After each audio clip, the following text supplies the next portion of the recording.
नमस्कार, DD news देख रहे हैं आप और आपके साथ मैं हूं शहला निगार। बुलेटिन की शुरुआत में आइए सबसे पहले एक नजर डालेंगे इस वक्त की सुर्खियों पर। राष्ट्रपति द्रौपदी मुर्मू ने राज्यसभा के लिए किया 4 लोगों को मनोनीत। उज्ज्वल निकम, सदानंद मास्टर, डॉक्टर मीनाक्षी जैन और हर्षवर्धन श्रृंगला के नाम शामिल।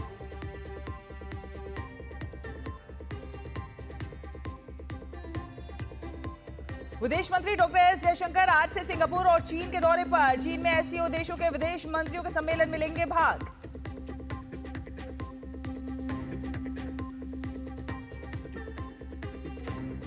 बिहार में मतदाता सूची के गहन पुनरीक्षण का काम जारी। चुनाव आयोग ने कहा 80.11% मतदाता के गणना फॉर्म हुए जमा।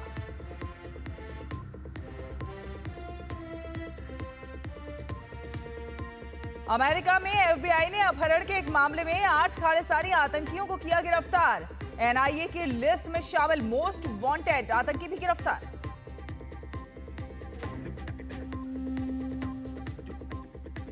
और विंबलडन में आज होगा पुरुष एकल के खिताब के लिए कार्लोस अल्कराज और सिनर के बीच मुकाबला। ईगा श्वांतेक ने जीता महिला एकल का खिताब।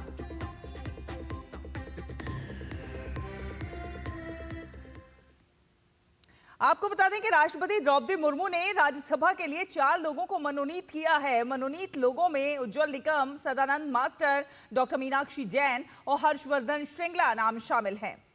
उज्ज्वल निकम 26/11 के मुंबई हमलों सहित कई चर्चित मामलों में पैरवी करने वाले मशहूर वकील हैं। तो वहीं केरल के वरिष्ठ सामाजिक कार्यकर्ता और शिक्षाविद सी सदानंद मास्टर भी राज्यसभा के लिए मनोनीत हुए हैं। सी सदानंद मास्टर समाज और शिक्षा के क्षेत्र में उनके दीर्घकालिक योगदान के लिए जाने जाते हैं। इसके साथ साथ पूर्व विदेश सचिव और कुशल राजनयिक हर्षवर्धन श्रृंगला भी राज्यसभा के लिए मनोनीत हुए हैं। हर्षवर्धन श्रृंगला साल 1984 के भारतीय विदेश सेवा के अधिकारी रहे हैं। अपने 35 साल के लंबे करियर में हर्षवर्धन ने राजधानी दिल्ली समेत विदेश में कई अहम पदों पर काम किया है। साथ साथ मशहूर इतिहासकार और शिक्षाविद मीनाक्षी जैन भी इन 4 नामों की सूची में शामिल हैं। डॉक्टर मीनाक्षी जैन मध्यकालीन और औपनिवेशिक भारत की एक प्रसिद्ध इतिहासकार है। वो दिल्ली यूनिवर्सिटी के गार्गी कॉलेज में इतिहास की पूर्व associate professor, Nehru memorial museum and library की पूर्व फेलो और भारतीय ऐतिहासिक अनुसंधान परिषद की शासी परिषद की पूर्व सदस्य हैं। वो वर्तमान में भारतीय सामाजिक विज्ञान अनुसंधान परिषद की सीनियर फेलो हैं। राष्ट्रपति ने अपने विशेष अधिकारों का प्रयोग करते हुए इन्हें राज्यसभा के लिए मनोनीत किया है। गृह मंत्रालय की ओर से इसके संबंध में अधिसूचना जारी की गई है।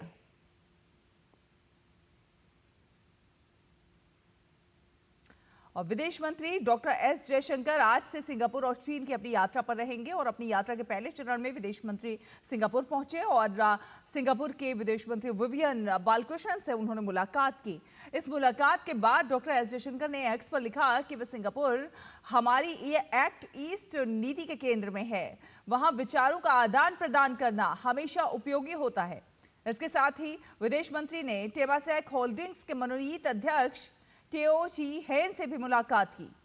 सिंगापुर में अपनी मुलाकातों के दौरान आर्थिक सहयोग, व्यापारिक संबंध, प्रौद्योगिकी और रणनीतिक साझेदारी जैसे विषयों पर बातचीत हो रही है। इसके अलावा एस जयशंकर चीन के तियानजिन शहर जाएंगे, जहां पर वे शंघाई सहयोग संगठन के विदेश मंत्रियों की बैठक में भाग लेंगे। एससीओ की बैठक क्षेत्रीय शांति, सुरक्षा, संपर्क और विकास जैसे मुद्दों पर सहयोग बढ़ाने के मकसद से आयोजित हो रही है। विदेश मंत्री डॉक्टर एस जयशंकर इस बैठक के इतर शंघाई सहयोग संगठन के सदस्य देशों के विदेश मंत्रियों के साथ द्विपक्षीय वार्ताएं भी करेंगे।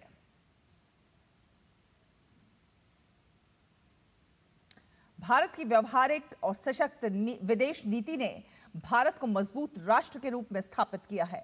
पिछले वर्ष भारत ने वैश्विक मंच पर सक्रियता के साथ भाग लिया और एक व्यवहारिक विदेश नीति का प्रदर्शन किया, जिससे उसके अंतर्राष्ट्रीय जो प्रतिष्ठा है उसमें उल्लेखनीय वृद्धि दर्ज हुई। विदेश मंत्रालय ने इन प्रयासों को आगे बढ़ाया और साझेदारों के साथ संबंधों को मजबूत करके वैश्विक निकायों में सुधारों को आगे बढ़ाकर ग्लोबल साउथ का समर्थन करके राष्ट्रीय हितों को आगे बढ़ाया। वैश्विक आर्थिक बदलावों और भू राजनीतिक तनावों के बावजूद भारत प्रमुख अंतर्राष्ट्रीय चर्चाओं का एक सक्रिय आवाज बना हुआ है। भारत की विदेश नीति ने अंतर्राष्ट्रीय मंच पर भारत को एक मजबूत राष्ट्र के रूप में स्थापित किया है। इसका एक प्रमुख कारण G20 में भारत का अभूतपूर्व नेतृत्व भी था। अपनी पिछली अध्यक्षता के आधार पर भारत ने ट्राइका में ब्राजील और दक्षिण अफ्रीका के साथ सहयोग किया। रियो डी जेनेरियो में G20 शिखर सम्मेलन में प्रधानमंत्री नरेंद्र मोदी के योगदान और उनके मानव केंद्रित दृष्टिकोण की व्यापक रूप से प्रशंसा की गई। अफ्रीकी संघ की G20 में स्थायी सदस्य के रूप में भागीदारी 2023 में भारत के प्रयासों का प्रत्यक्ष प्रमाण था। भारत ने तीसरे voice of global south summit की भी मेजबानी की, जहां प्रधानमंत्री नरेंद्र मोदी ने पूरे क्षेत्र में सतत विकास को बढ़ावा देने के लिए एक वैश्विक विकास समझौते का प्रस्ताव रखा। बहुपक्षीय मंचों से परे भारत ने 35 देशों के साथ अनेक स्तरों पर द्विपक्षीय संबंधों को और भी मजबूत किया, जिससे वैश्विक स्तर पर भारत के राजनयिक संबंध प्रगाढ़ हुए हैं। भारत ने अपने निर्णयों से पड़ोसी प्रथम की अपनी नीति पर हमेशा अमल किया है। जून 2024 में जब प्रधानमंत्री नरेंद्र मोदी ने तीसरी बार प्रधानमंत्री पद की शपथ ली थी, तब शपथ ग्रहण समारोह में कई पड़ोसी देश के नेता भी शामिल हुए, जिससे मजबूत क्षेत्रीय संबंधों को और बल मिला। भारत हमेशा संकट के समय मानवीय सहायता के लिए तत्पर नजर आया। मुश्किल दौर में मानवीय सहायता के प्रति भारत की प्रतिबद्धता जारी रही, विशेष रूप से अफगानिस्तान में, और जहां उसने संयुक्त राष्ट्र निकायों के साथ मिलकर महिलाओं सहित अन्य लोगों को महत्वपूर्ण आपूर्ति और छात्रवृत्तियां प्रदान की। उच्च स्तरीय शिखर सम्मेलन से लेकर प्रत्यक्ष सहायता और द्विपक्षीय वार्ताओं तक भारत की उपस्थिति ने अंतर्राष्ट्रीय मंच पर न्याय संगत और स्थिर वैश्विक वातावरण को आकार देने में भारत की गतिशील भूमिका को रेखांकित किया है। Bureau report, DD news. और खबरों में आगे बढ़ेंगे। आपको बता दें कि बिहार में निर्वाचन आयोग ECI द्वारा चलाया जा रहा विशेष गहन पुनरीक्षण अभियान ऐतिहासिक सफलता की ओर आगे बढ़ रहा है। आयोग के अनुसार 12 जुलाई की शाम 6 बजे तक कुल 6,32,59,497 यानी कि 80.11% गणना प्रपत्र EFs एकत्रित किए जा चुके हैं। ये दर्शाता है कि हर 5 में से 4 मतदाता पहले ही अपना फॉर्म जमा करा चुके हैं। इस प्रक्रिया को तीव्र गति देने के लिए 77,895 मौजूदा BLOs के साथ 20,603 नए BLOs को भी मैदान में उतारा गया है। इसके अतिरिक्त राज्य भर के 243 विधानसभा क्षेत्रों में तैनात 38 जिला निर्वाचन अधिकारी DEO, निर्वाचक पंजीकरण अधिकारियों EROs और 963 सहायक EROs को राज्य के मुख्य निर्वाचन पदाधिकारी की ओर से लगातार निगरानी में रखा गया है। इस अभियान को और प्रभावी बनाने में राजनीतिक दल भी सक्रिय भूमिका निभा रहे हैं। सभी दलों द्वारा नियुक्त किए गए 1.5 लाख बूथ लेवल एजेंट्स भी घर घर जाकर नागरिकों से संपर्क कर रहे हैं, ताकि 24 जून 2025 की मतदाता सूची में दर्ज हर मतदाता का नाम सुनिश्चित किया जा सके। इतना ही नहीं, 4 लाख से अधिक स्वयंसेवक वरिष्ठ नागरिकों, दिव्यांग मतदाताओं और अन्य कमजोर वर्गों की सहायता के लिए समर्पित रूप से काम कर रहे हैं। गणना प्रपत्रों की 100 प्रिंटिंग पहले ही पूरी की जा चुकी है। 100% प्रिंटिंग जो है वो पहले पूरी हो चुकी है और वितरण भी लगभग पूरा हो चुका है। यदि ये रफ्तार लगातार बनी रही तो 25 जुलाई 2025 की निर्धारित समय सीमा से पहले ही अधिकांश फॉर्म एकत्रित हो जाने की संभावना प्रबल है। ये बिहार में मतदाता समावेशन और लोकतांत्रिक सहभागिता में इस दिशा में एक मील का पत्थर साबित हो सकता है।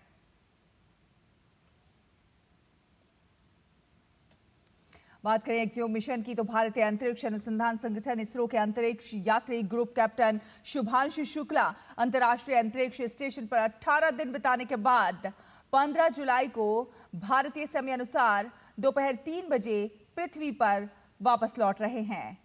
अनडॉकिंग की प्रक्रिया 14 जुलाई यानी कि कल भारतीय समय अनुसार शाम 4:30 बजे होगी। एक्सियोम 4 मिशन के तहत शुक्ला और 3 अन्य अंतरिक्ष यात्री कमांडर पैगी वुडसन, पोलैंड के स्लावोज ओजनास्की विस्नीजवेस्की और हंगरी के टिबोर कापू इस यात्रा में शामिल हैं। केंद्रीय मंत्री जितेंद्र सिंह ने एक्स पर पोस्ट करके इसकी जानकारी दी। उन्होंने आगे ये भी लिखा कि इस यात्रा से जुड़ा आगे कोई भी अपडेट होता है तो वो बताया जाएगा। और मध्य प्रदेश के मुख्यमंत्री डॉक्टर मोहन यादव आज से 19 जुलाई तक दुबई और स्पेन की यात्रा पर हैं और ये दौरा मध्य प्रदेश की वैश्विक निवेश रणनीति में बेहद महत्वपूर्ण कदम माना जा रहा है। दुबई और स्पेन में मुख्यमंत्री डॉक्टर यादव निवेश को लेकर Indian business and professional council के प्रतिनिधियों के साथ प्रमुख बैठकें करेंगे। इस दौरान मध्य प्रदेश की औद्योगिक तैयारियों और निवेश नीति को लेकर प्रस्तुतियां भी दी जाएंगी। मुख्यमंत्री डॉक्टर यादव दुबई में सक्रिय भारतीय मूल के प्रमुख उद्योगपतियों और कॉरपोरेट प्रतिनिधियों से भी भेंट करेंगे। इस दौरान वे ESDM, pharma, textile, green hydrogen और अन्य संभावित क्षेत्रों में निवेश के अवसरों पर चर्चा करेंगे।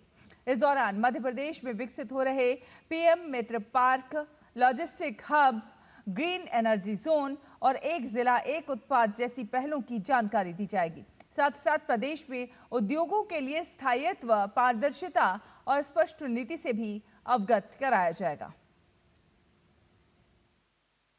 अपने राज्य की बेहतरी के लिए नागरिकों के, युवाओं के रोजगार का अवसर उपलब्ध कराने की दृष्टि से समृद्धि के मार्ग पर निवेशकों को आकर्षित करने के लिए लगातार आगे बढ़ रहा है। स्पेन और दुबई की यात्रा पर रहने वाला हूँ। लगभग 20 तारीख को वापस लौटूंगा। हमने प्रयास किया कि राज्य में सभी प्रकार की समृद्धि आए और सभी क्षेत्रों में समान रूप से अवसर मिले। बात करें अमरनाथ यात्रा की तो श्री अमरनाथ यात्रा निर्बाध रूप से लगातार जारी है। अब तक 1,63,000 श्रद्धालु बाबा बर्फानी के दर्शन कर चुके हैं। आज श्रद्धालुओं का क्या बचत था। श्री अमरनाथ जी की पवित्र गुफा के लिए पहलगाम के नुनवान आधार शिविर से रवाना हुआ। बाबा बर्फानी के दर्शन के लिए अमरनाथ यात्रा में उत्साह दिखाई दे रहा है। देश भर से बड़ी संख्या में श्रद्धालु अमरनाथ यात्रा के लिए पहुंच रहे हैं। अमरनाथ यात्रा के दोनों रास्तों पर बहुस्तरीय सुरक्षा बंदोबस्त हैं। हम भगवान के मन लेके जा रहे हैं। भगवान हमारी यात्रा सफल करे। भगवान के लिए सभी के लिए क्षेत्र छाया में रखें। मैं पहले बहुत बार आ चुकी हूँ और अभी आई हूँ। अगले साल भी आई थी। अच्छा लग रहा है मेरे को तो। भगवान की शरण में वो मेरे साथ रहे, हो मेरी रक्षा करे और सबकी रक्षा करे। मेरा मन नहीं मानता, मेरा हर साल जाने का मन होता है। बहुत बढ़िया लग रहा है। जब घर से निकले हैं सब खुशी खुशी निकले हैं। अभी सब एकदम खुशी में हैं। अपने बच्चे के लिए लेके जा रहे हैं, हम अपने के लिए नहीं लेके जा रहे। पूरे देश के लिए जैसे है और अपने बच्चे के भी लिए कि हमारे बच्चे सुखी रहे, घूमे खाएं और आजाद रहें। किस्मत में लिखा होगा तभी हमारा दर्शन दे रहे हैं मालिक। मगर वो आना नहीं था, मगर दोबारा आ गए हैं। यहाँ पर आने के बाद बहुत अच्छा लग रहा है। बहुत अच्छा व्यवस्था है। भंडारों वाले ने बहुत अच्छा व्यवस्था लगाया है। सरकार ने भी बहुत अच्छा व्यवस्था दी है। यहाँ जम्मू कश्मीर पुलिस भी बहुत अच्छा व्यवस्था दी है। और यूपी के बागपत में पुख्ता सुरक्षा व्यवस्था के बीच कांवड़ यात्रा शुरू हो गई है।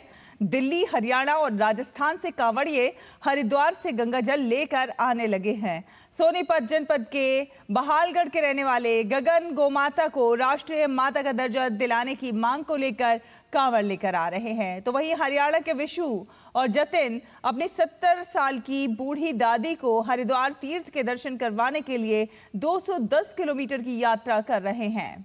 11 जुलाई से शुरू हुई कांवड़ यात्रा 23 जुलाई तक अनवरत शिवरात्रि तक चलेगी। इस दौरान भक्त हरिद्वार, गौमुख या फिर गंगोत्री से गंगाजल लेकर अपने आसपास के शिव मंदिरों में जलाभिषेक करेंगे। बागपत में कांवड़ यात्रा के लिए सुरक्षा और यातायात के प्रबंधन के पुख्ता इंतजाम किए गए हैं। 15 तारीख को मैंने कावड़ उठाई थी। गौ माता को राष्ट्रीय माता का दर्जा दिलाने के लिए मैंने 101 लीटर जल उठाया है। भाई हमारा उद्देश्य यही है, गौ माता राष्ट्रीय माता का दर्जा मिला है। और गौ माता भाई ना था रोडा पांडा है, रोडा पे एक्सीडेंट हुआ, एक गाड़ी भाई देख कर चलाया करो भाई। रोडा पर गए पन्नी खाती और भाई अपने हिंदू भाई देख के अपील करा भाई, एक एक रोटी अपने घर में एक एक गौ माता जरूर बांधो भाई। जय श्री राम, जय गौ माता की। आपको बता दें कि गुजरात के गांधीनगर में केंद्रीय मंत्री Mansukh Mandaviya fit India Sundays on cycle कार्यक्रम के 31वें संस्करण में शामिल हुए। फिटनेस के प्रति कई उत्साही लोगों ने इस कार्यक्रम में भाग लिया। कार्यक्रम का उद्देश्य है मोटापे के खिलाफ लड़ाई और राष्ट्रव्यापी साइकिलिंग अभियान को बढ़ावा देना। इस मौके पर मनसुख मांडविया ने कहा कि साइकिल चलाने से प्रदूषण को कम कर सकते हैं और ट्रैफिक की समस्या का भी समाधान होगा। मनसुख मांडविया ने साइकिलिंग करने को एक अच्छी एक्सरसाइज और फिट रहने का मंत्र बताया। मोदी जी के फिट इंडिया मूवमेंट को आगे बढ़ाने के लिए सारे देश में संडे ऑन साइकिल एक क्रम बन चुका है। साइकिलिंग ये पोल्यूशन का सॉल्यूशन है। साइकिलिंग ये ट्रैफिक का समाधान भी है और साइकिलिंग बेस्ट एक्सरसाइज है। साइकिलिंग ये फिट रहने का मंत्र है और इसलिए इस संडे सारे देश में 7,000 से अधिक स्थानों पर देश के युवाओं ने संडे ऑन साइकिलिंग करके फिट इंडिया संदेश दिया है और मोदी जी के मूवमेंट के साथ जुड़े हैं।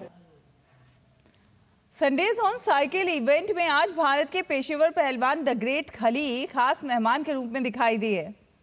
खली ने युवाओं को स्क्रीन टाइम कम करने और फिटनेस पर ध्यान देने की सलाह दी। उन्होंने कहा कि सबको सप्ताह में कम से कम एक दिन अपने लिए भी निकालना चाहिए। खली से खास बात की है हमारी सहयोगी सुचित्रा ने।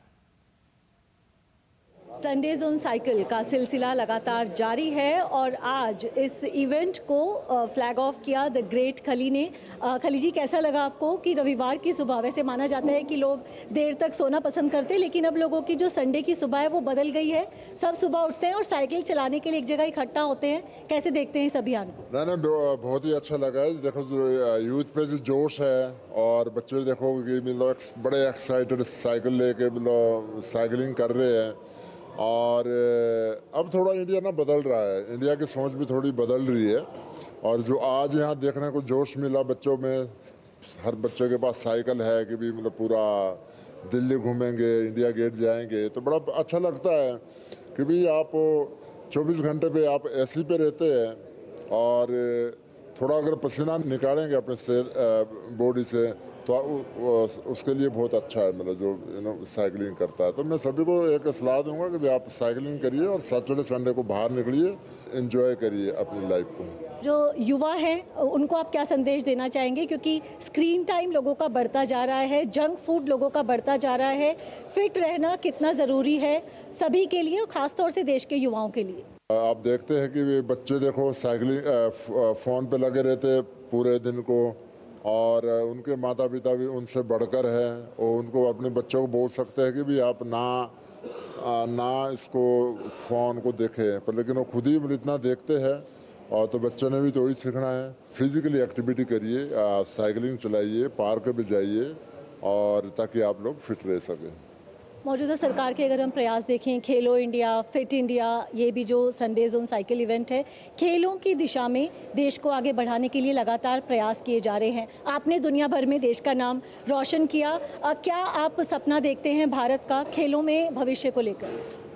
मैं तो ये सपना देखता हूँ कि हमारे भारत के मतलब सबसे ज़्यादा ओलंपिया पे मेडल आए और हमारा हिंदुस्तान बड़ा फिट रहे, और हमारे जो माननीय प्रधानमंत्री जी की जो एक सोच है, उनकी बड़ी अच्छी सोच है कि भी अपने जो युवा है उनको फिट रखिए। और पर लेकिन कितना लोग लागू करते हैं वो इस पे देखने की बात है। तो सभी से मैं तो एक प्रयास करूंगा, रिक्वेस्ट करूंगा कि भी आप लोग सब लोग जितने भी लोग हैं, बाकी आप दिन को बिजी होते हैं, मंडे से लेकर सैटरडे तक बिजी होते हैं, लेकिन आप एक दिन तो मतलब आप अपने सेहत के लिए निकालिए, एक्टिविटी के लिए निकालिए, और ताकि जो आपके बच्चे भी मतलब उस चीज़ को सीखें और साइकिलिंग चलाए, और ताकि अपने आप को फिट रख सकें।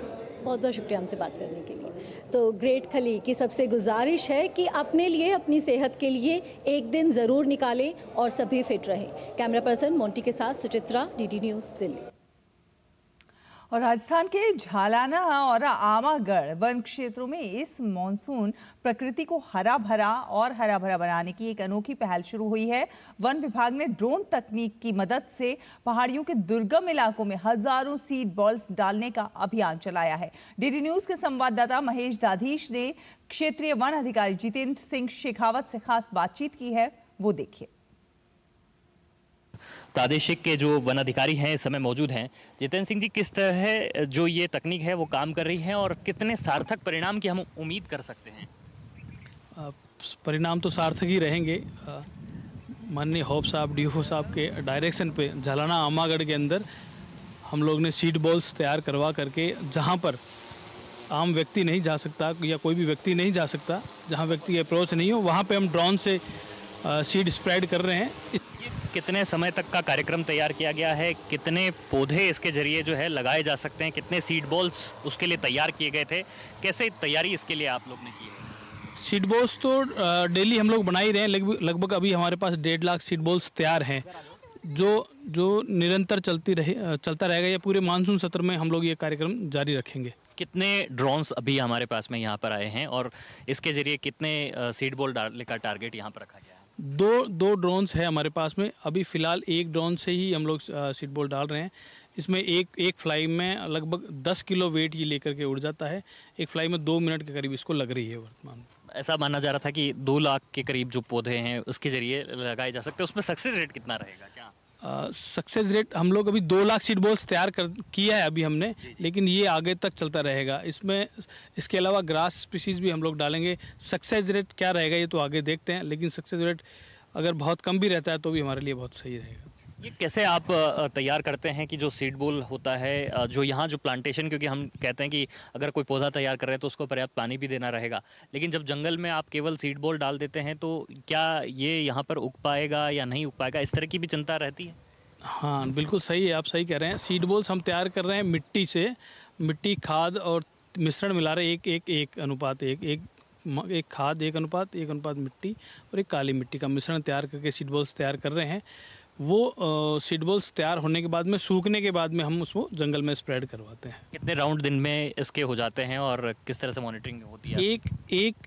एक राउंड है वो, वैसे तो डिस्टेंस पर है, लेकिन हमने ओवरऑल एवरेज निकला है तो 2 मिनट में एक राउंड हो जाता है, जिसमें वो सीड डाल भी देता है, भर के वापस आ जाता है। पर्यावरण को संतुलन करने की दिशा में ये कदम जो उठाया जा रहा है, आने वाले वक्त में कहा जा सकता है और उम्मीद भी की जानी चाहिए कि ये कदम कारगर साबित होगा और इसके आने वाले वक्त में सकारात्मक परिणाम सामने आएंगे। कैमरा पर्सन राकेश पटेल के साथ महेश दाधिच, डीडी न्यूज़, जयपुर।